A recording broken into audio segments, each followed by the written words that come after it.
7 days. That's all it took.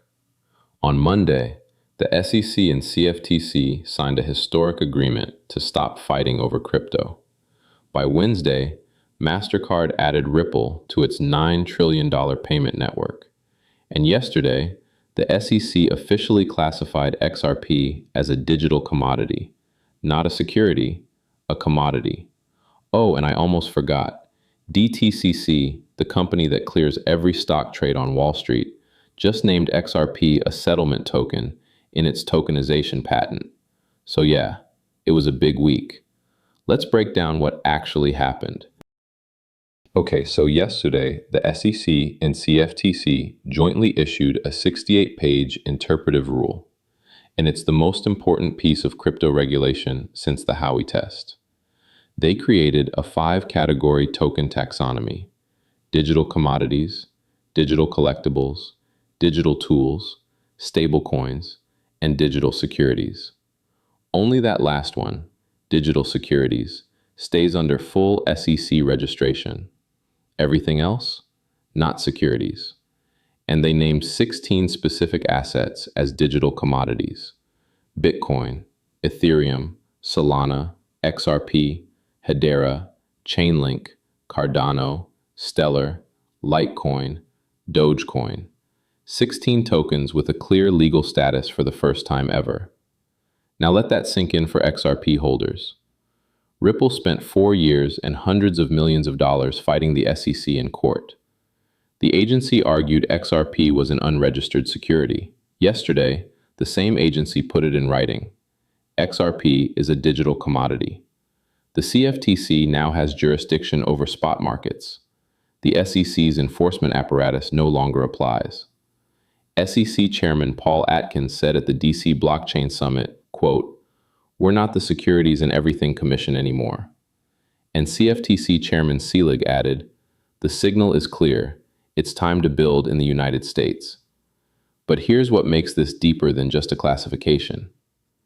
6 days earlier, on March 11th, the two agencies signed a memorandum of understanding. They committed to a, quote, "minimum effective dose of regulation." They explicitly rejected regulation by enforcement, and they launched a joint harmonization initiative to coordinate instead of compete. Now, the fine print matters. This is interpretive guidance, not formal rulemaking. CoinDesk noted it, quote, "doesn't yet carry the weight of a formal new rule."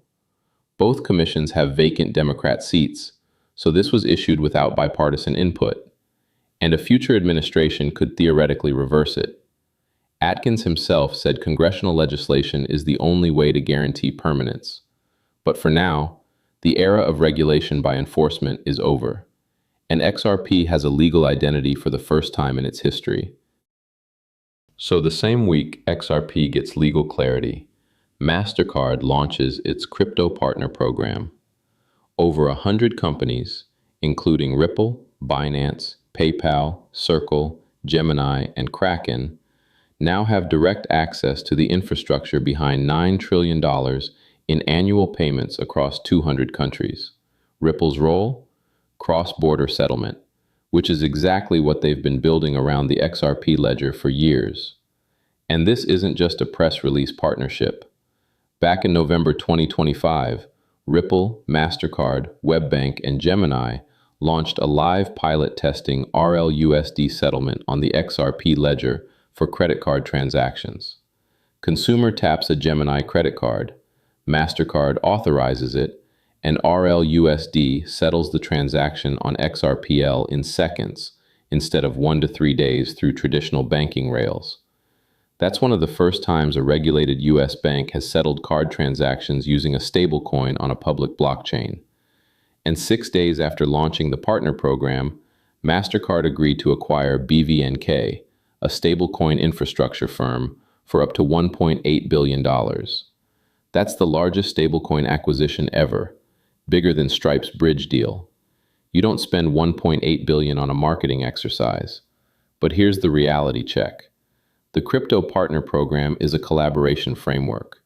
There are no contractual commitments to route payments through Ripple's technology. Ripple is one of 100+ companies, and 88% of RLUSD's supply sits on Ethereum, not the XRP ledger. Most RLUSD activity doesn't touch XRP at all. The pilot is limited to one credit card through one bank. Every Ripple partnership announced in 2026 has failed to move the XRP price. The token is down 44% year-to-date despite constant institutional news. Mastercard's EVP said, quote, "Digital assets are entering a new phase. The question is whether XRP the token enters that phase, or just Ripple the company." And now the story that ties this whole week together. DTCC, the Depository Trust and Clearing Corporation, processes $3.7 quadrillion in securities transactions every year, 100 million transactions daily, custody for 99 trillion in assets from over 150 countries.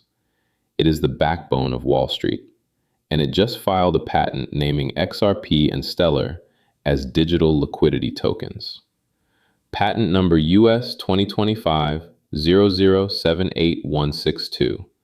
It describes programmable liquidity tokens managed entirely on-chain, and it explicitly names the XRP ledger as, quote, optimized for institutional cross-border settlement, supporting roughly 1,500 transactions per second with near instant finality. Stellar gets called out for ultra-low fees and fiat on-off ramps. The patent illustrates transactions between the Stellar Development Foundation and Ripple Labs networks, showing how XRP and XLM power cross-network settlements. And there's more. In December 2025, the SEC gave DTCC a no-action letter to tokenize Russell 1000 stocks, U.S. Treasuries, and major ETFs.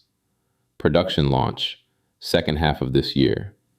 And on March 2nd, Ripple's Hidden Road, which they acquired for $1.25 billion, appeared on DTCC's NSCC clearing directory. Ripple is now the first crypto-native company operating a global multi-asset prime broker inside Wall Street's clearing rails.